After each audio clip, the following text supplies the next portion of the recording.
教宗方濟各喺佢整個任期內出訪咗47次，到訪過10個非洲國家、22個亞洲國家、23個歐洲國家以及12個南北美洲國家。喺佢一次外訪中，開展咗一次特殊聖年，即係慈悲聖年。佢亦都主持咗另一次聖年，就係2025年希望聖年。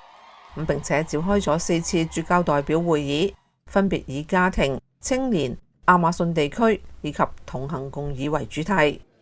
佢亦都頒布咗多份文件，包括4項通諭，其中1份同本篤16世共同頒布，另外仲有7項勸諭。佢又透過你們去宣講福音嘅新宗座憲令，同樞機團共同推行教廷改革。目前有資格選舉下一任教宗嘅樞機，接近80%都係由佢委任。如果唔係最多嘅嗰一位，佢亦都係冊封眾多聖人嘅一位教宗，多達939人。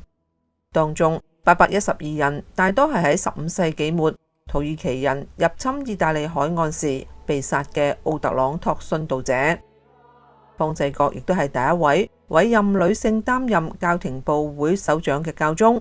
佢就係布蘭比拉修女，聖座獻身生活及使徒團體部部長。